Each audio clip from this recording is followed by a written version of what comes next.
The following is a paid program. Talk 103.7 WTIP and Cable Channel 7 welcome you into Financially Speaking with Jim Taunton. Find us live on radio, TV, the IBX Media app, and on YouTube. Just search Financially Speaking NC or get the link at WTIPFM.com. The opinions expressed in this show are for general informational purposes only and not intended to provide specific advice or recommendations for any individual. To determine what investments may be appropriate for you, consult with your attorney, accountant, financial, or tax advisor prior to investing. Securities and investment advisory services are offered through Generalist Wealth Management Incorporated, member FINRA SIPC. Now, here's your host for Financially Speaking, certified financial advisor, Jim Taunton.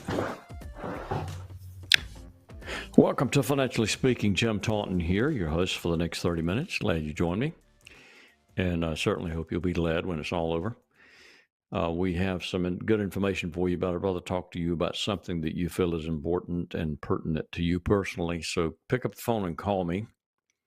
I know that many of you have been wanting to do that and just haven't quite pulled the trigger. Please pull the trigger tonight. Love to talk to you. And the number here is 252-561-TALK, 561-8255, 561-8255. Call me during the break, and I'll take your call first when we come back. And anytime someone calls in, they go into the drawing for the dinner for two at Antavola. I'll even pay the tip. Great place to eat.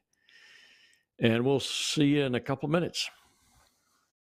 Aiden Golf and Country Club invites you to become a member. Come tour our beautiful clubhouse, ballroom, and facilities. For a quality golf experience, sign up for our discounted special membership rates. Low monthly dues with no quarterly food minimum or assessments. Folks love to play golf at Aiden Golf and Country Club. Cool off at the pool all summer. Enjoy excellent food and beverages from the snack bar. Even store your own cart, unless you like to walk. Call 746-3389 for special limited membership rates at the Aiden Golf and Country Club. My practice has been built on accessibility, responsiveness, and a willingness to be proactive for my clients.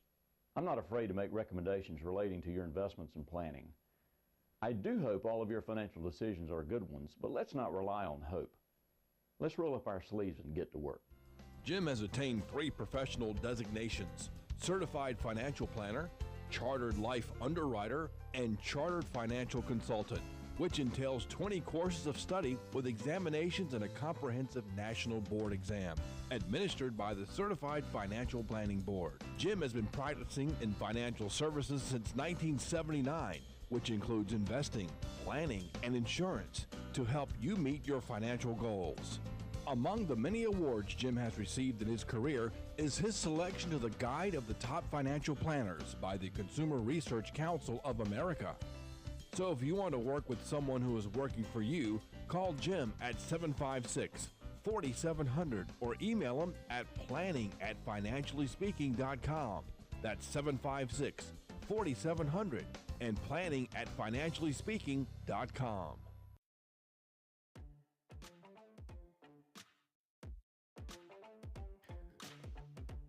Welcome back to Financially Speaking. Jim Taunton here. And I don't believe we have a caller. Didn't get a text from the producer, so I doubt seriously that we did. So pick up the phone and call. You can be the first one tonight. You'll go on that list for the dinner for two at Antavola, the drawing. The only program I know of where you call with a question, you have a chance to win rather than answering a question correctly. And I'm the one that has to answer the questions correctly. No stupid questions, just stupid answers sometimes. 561-TALK, 561-8255. All right. We've got I've got a lot of information. It's kind of a shotgun approach, but I'm going to start with that until we have a caller. But I do know the program is listened to, and it's listened to by a lot of people that actually don't pick up the phone and call, but they enjoy listening. And it's just a great thing to hear. We actually had a caller today who'd been listening, he said, for a long time. We scheduled a time to meet with him and talk about some financial related matters. And I so appreciate that. I really do. All right. First thing, some tax information. It's an election year, and there might be some changes forthcoming with taxes, but there's some things that need to drive decisions. But politicians typically don't have a lot of backbone.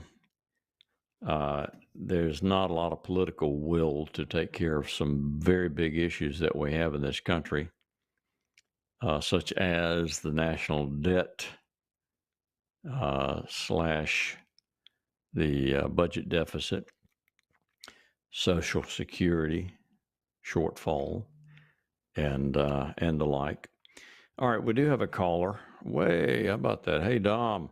Thank you, sir. And it's Bill, and I believe he said Bill was from Greenville. Bill, go right ahead with your question.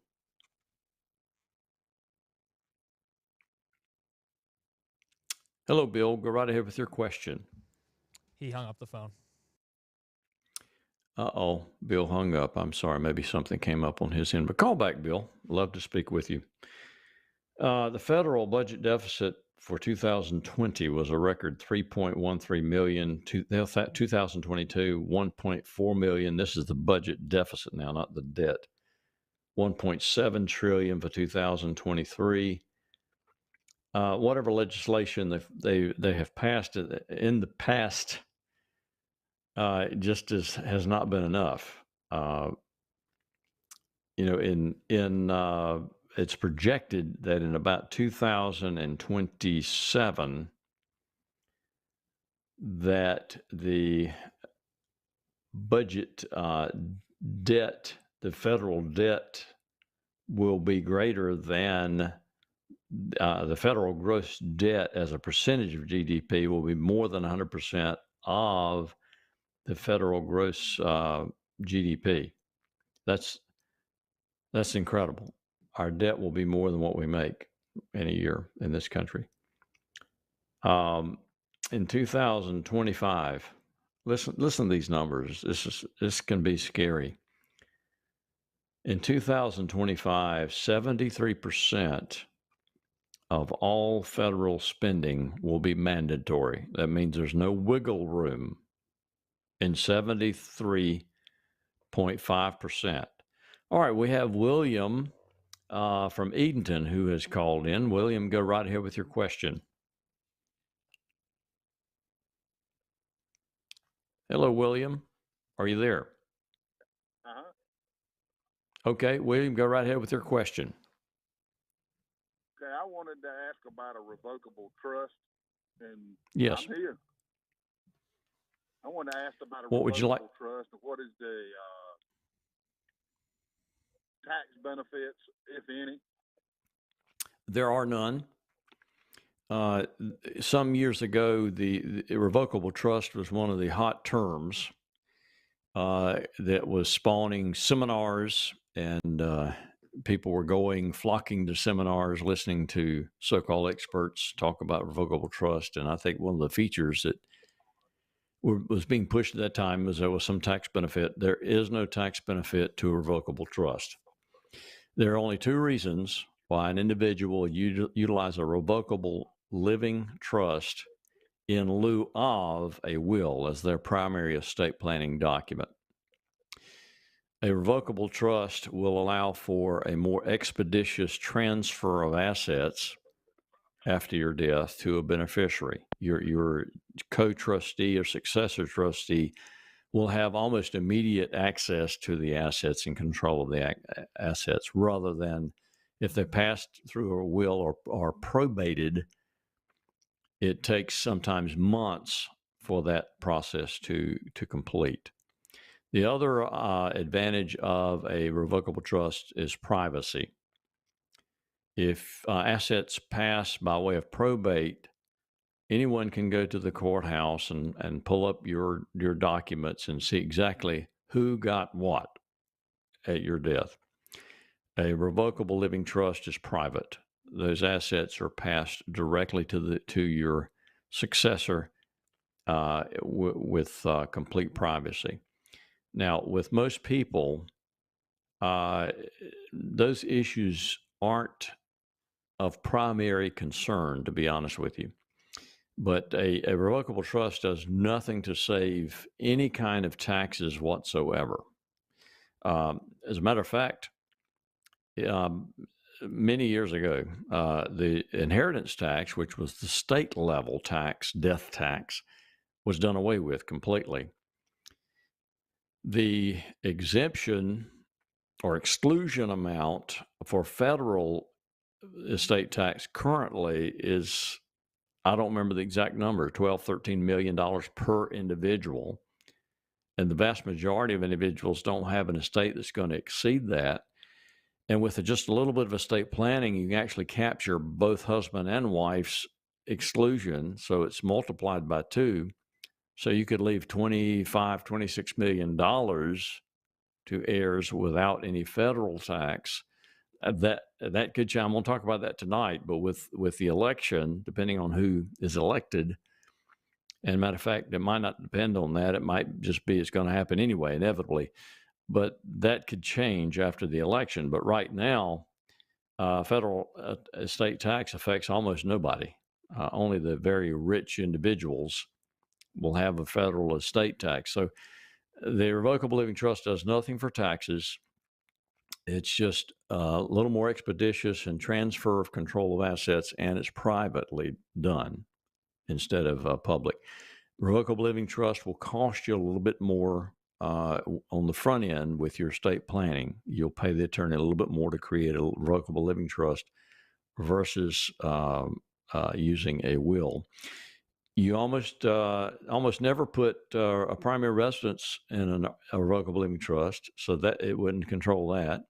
You usually don't want to retitle cars in the name of a revocable living trust. So primary residence and cars wouldn't be affected. So what are you going to put in a revocable living trust? So it doesn't affect a lot of people, to be honest with you. So in most cases, long answer to your question, but in most cases, a will do everything that you want to do for estate planning purposes. And I hope that answers your question. I'm glad you hung up, and I hope you're listening to the answer to your question. We have Bill back on the line. He called back. And Bill, you're on the air. Go right ahead with your question. Hello, Jim. Happy Hey, Bill. Thursday. Yeah, thank you. You're there? I'm here. Okay, Jim. So at 58 years old, kind of nearing retirement, federal election season, Mm-hmm. can you kind of give us, from a financial standpoint, a little comparison and contrast of the economic plans for both former President Trump and VP Harris, and kind of lay it out for what it means for people such as me nearing retirement? Well, that's an interesting question. And it just so happens that is exactly what I was going to talk about tonight, basically. But let me boil it down. Since you called and asked the question, let me boil it down for you. And I've talked about this in previous programs. People get all upset about who's in the Oval Office, whether it's red or blue. And, if they're in, things are going to blow up and I'm moving out. And, do I need to go to gold or cash and, whatever. And I can, historically speaking, now, when you that's the only measure that we can use to try to determine what we're going to do in the future. That drives our planning and our investment strategy, what's happened in the past. Because we don't know if the future is going to be different. And what's happened in the past is it doesn't matter who's in the White House. The economy and the markets are going to do what they do. It's just that simple. Now, it feels like, and I was just, before you and William called, I was talking about the national debt and budget deficit. And it just feels like that is an iceberg out there, and we are the Titanic. And it just feels like something's got to happen, whether it be good or bad. And if no one has the political will to fix this thing, it feels like ultimately down the road that something, bad's got to happen, because you can't just keep exploding, the national debt without some consequences. I just don't feel like the level-headed people in Washington are going to let that happen. But we just don't know.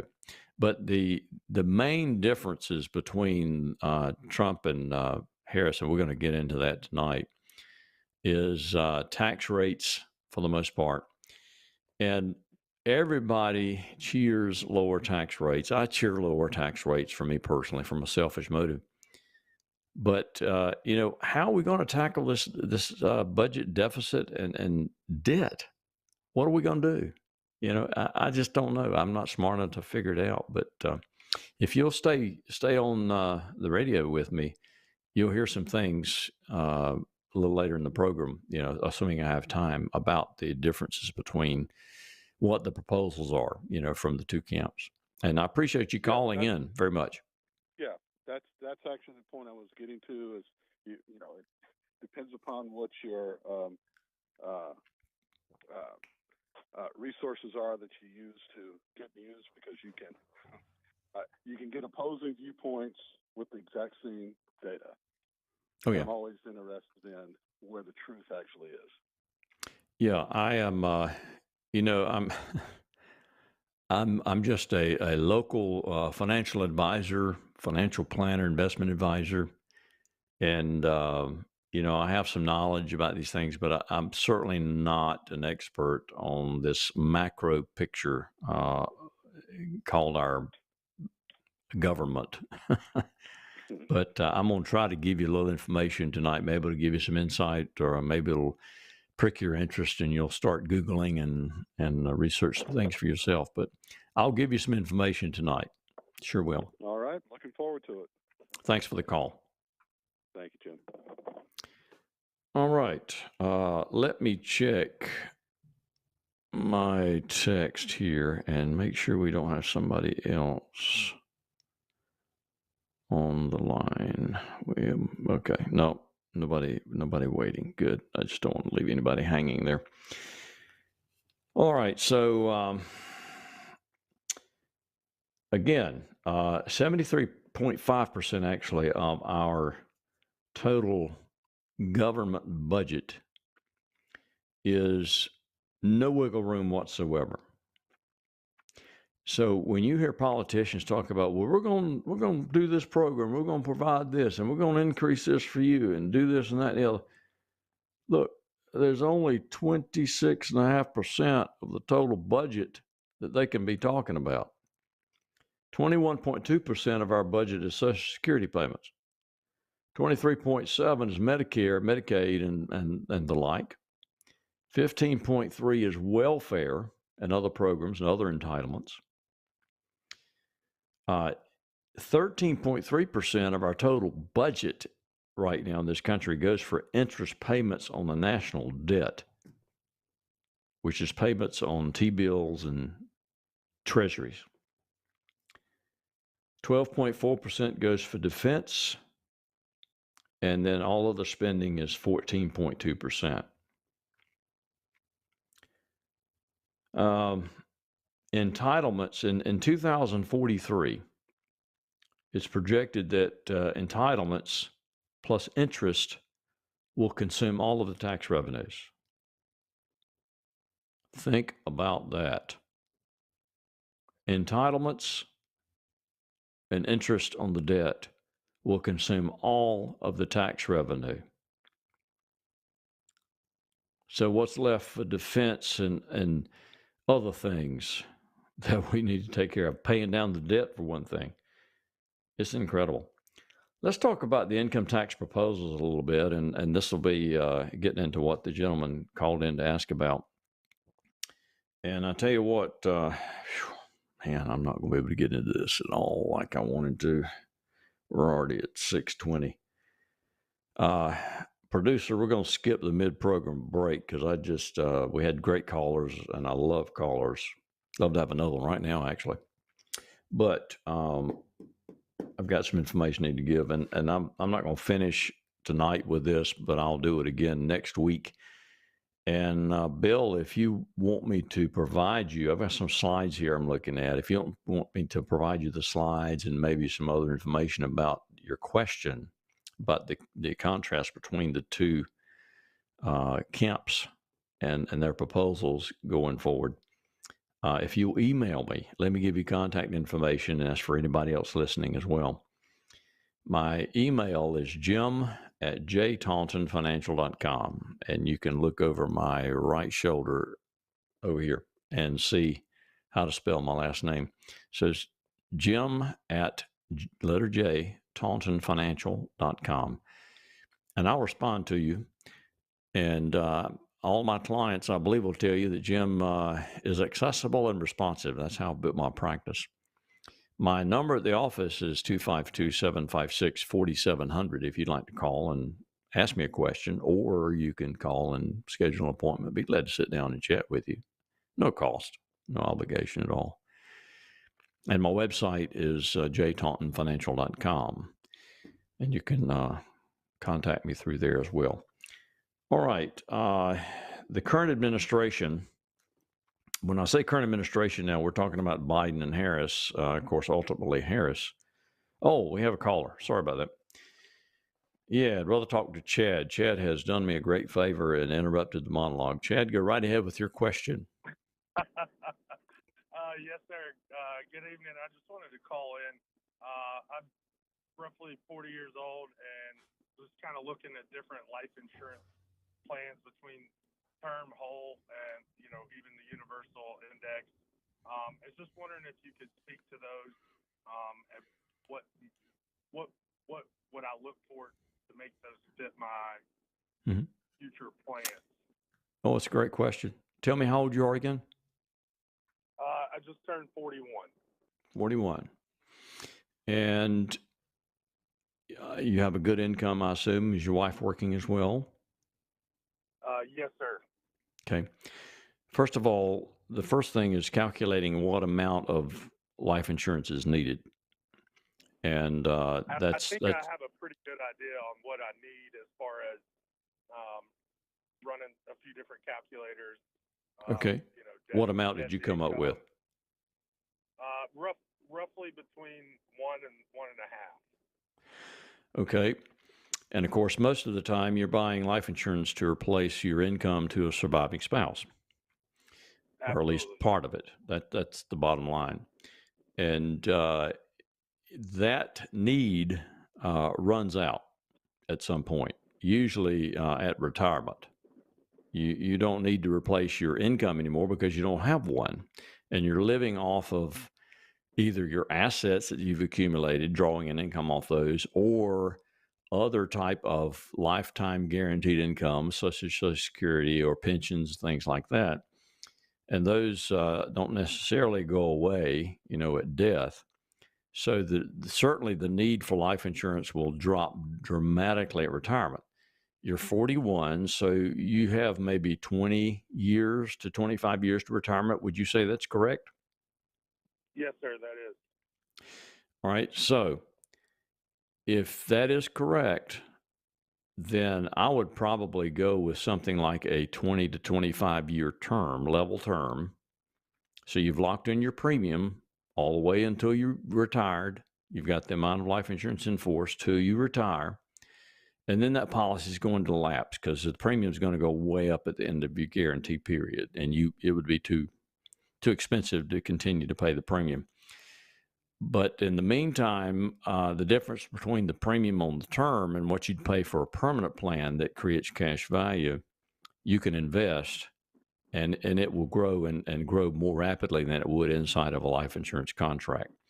Permanent plans have their purpose, have their need. If you were 25 and you had a need for life insurance, but also would love to have a place to accumulate money on a tax-favored basis, like a permanent plan, such as a variable universal life, other things that you mentioned, might have its place. But at 41, I would say that, a 20 to 25 year term contract would probably get you where you need to be. Okay, perfect. And now I've heard that they do 20-year term with a 10-year kicker at the end. Are you familiar with that, or how does that work? When you say kicker, what are you talking about there? Well, guess with the option to tack on 10 more years, because I mean that would put me, basically in my 70s. Yeah, I'm not familiar with that because I just had never seen that. And I was insurance only for like 10 years when I first started in the business. My son now does all of the insurance. Neither one of us have ever heard of anything like that. That would lend itself to adverse selection for the insurance company. I can't imagine that even being available, because the only people that would utilize the kicker would be those that are going to kick off Right. in a short period. You follow me? Yes, sir. So that doesn't make any sense for an insurance company to have that kind of benefit.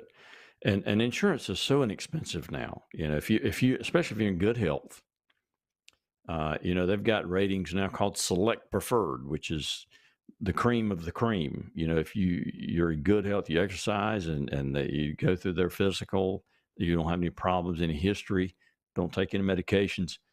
I mean, you can get a lot of insurance very cheaply these days.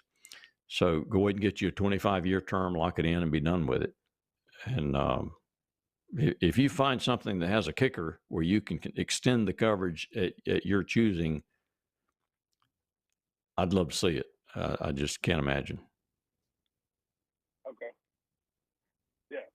I appreciate your help, sir. Yeah. Sounds like My pleasure. And I appreciate your listening and having the gumption to pick up the phone and call me. I appreciate that more than you know. Yes, sir. You have a fantastic show, and I appreciate you. Well, thank you, sir.